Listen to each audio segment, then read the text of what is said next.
बेटियों के साथ बलात्कार हो रहा है और कहीं कुछ नहीं हो रहा है।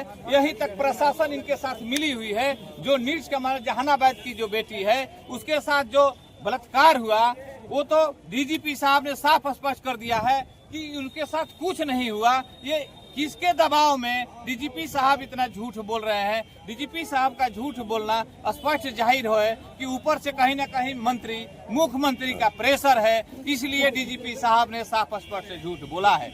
मेडिकल जांच के अनुसार पता चला है कि नहीं, बेटी के साथ बलात्कार हुआ है। बलात्कार के दरमियान ही बेटी का मृत्यु हुआ है। ये जब पोस्टमार्टम रिपोर्ट में सारा चीज आ गया है, सारा चीज आ गया है सामने, उसके बाद भी सरकार इसको दबाने पे लगी है।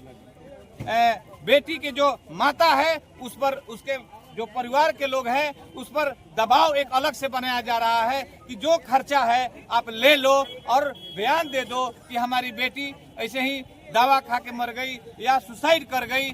इस तरीके से परिजनों पर दबाव सरकार के द्वारा बनाया जा रहा है और जो उसमें इसे हत्या का उजागर करने वाले माननीय सांसद पप्पू यादव जी लगातार जहानाबाद से लेकर सांसद से लेकर सड़क तक इन्होंने उठाने का मामला उठाने का काम किया और सरकार का हाय तौबा जब मचने लगा तो देखा सरकार की ये भाई बहुत गड़बड़ कर रहे हैं माननीय पप्पू यादव जी, इसको किसी भी केस में इसको उठाइए। तो जब से ये नीट का मामला आया है उस समय से इनको 35 साल पुराने केस को उठाकर और उसको जिंदा करके इन्होंने इफ्तिहार चिपकाया, कुर्की वारंट लगाया। उन्होंने सर्वोच्च न्यायालय का सम्मान करते हुए आज पप्पू यादव जी दिल्ली से पटना आए हुए थे कि आज हम कोर्ट में सिलेंडर करके अपना बेल लेंगे। उसके दरमियान में 12 बजे रात्रि को गर्दानी बाग थाना ने उसको थाना प्रभारी ने जिस तरीके से सांसद को अमानवीय व्यवहार किया, जिस तरीके से जैसे एक चोर और पकेटमार के साथ नहीं होता है उस तरीके से सांसद पप्पू यादव को से व्यवहार किया गया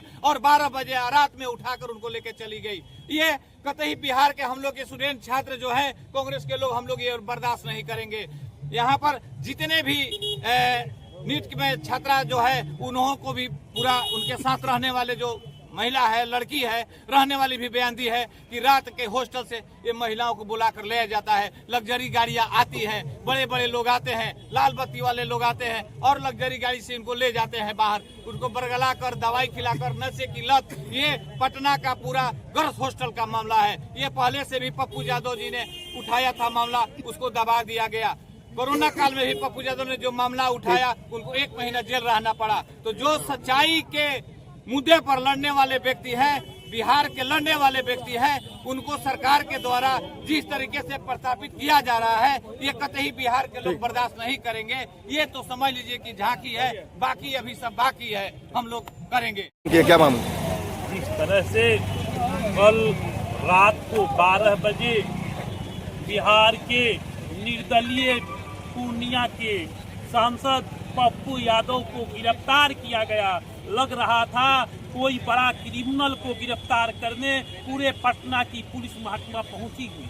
औरन पूरे बिहार में कितने भी अपराधी और बलात्कारी को है लेकिन किसी को गिरफ्तार नहीं कर रहा है। तो पप्पू यादव को गिरफ्तार करने, जिस तरह से नीट का मामला, एक बेटी को नीट की तैयारी कर रही थी, पटना के हॉस्टल में रह रही थी, जिसको बलात्कार करके मार दिया, पप्पू यादव ने इसको लेकर पूरे बिहार में और सदन में इसको आवाज को बुलंद किया। उसको जो मंत्री के बेटा है जिसको बचाने की तैयारी हो रही है, बड़े बड़े सफोदपोशों के यहाँ लड़कियों की सप्लाई होती थी, यह कहा तो बड़े बड़े सत्ता पक्ष के नेताओं को पेट में दर्द होने लगा। अब पप्पू यादव ने बड़े सबूत के साथ सबूत पेश करने की तैयारी की थी। आनंद में केस को खोलकर 12 बजे रात को गिरफ्तार किया गया। पप्पू यादव का तबीयत खराब है, उनको बीपी और शुगर का रोग है, उसके बाद भी गिरफ्तार किया गया। पप्पू यादव कहते हैं कि 12 बजे कहीं लॉ नहीं है कि एक सांसद को गिरफ्तार किया जाए,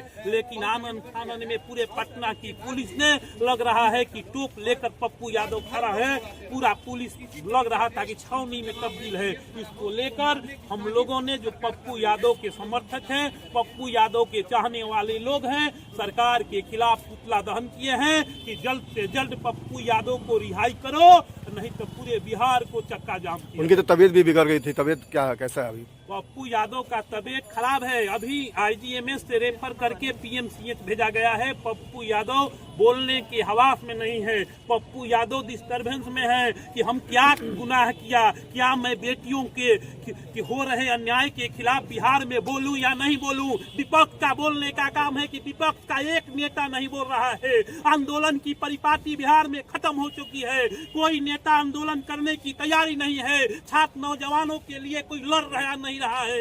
एक नेता जो लड़ता है सदन से लेकर सड़क तक, उसको गिरफ्तार कर किया जा रहा है। यह क्या कतई सही है? यह तो विपक्ष के नेता की जरूरत थी कि रोड पर एक दिन विपक्ष का नेता रोड पर नहीं, इस पर बिहार बंद होना चाहिए था। लेकिन पप्पू यादव ने अकेले इस आवाज को सदन से लेकर सड़क तक लड़ने का काम किया। ठीक।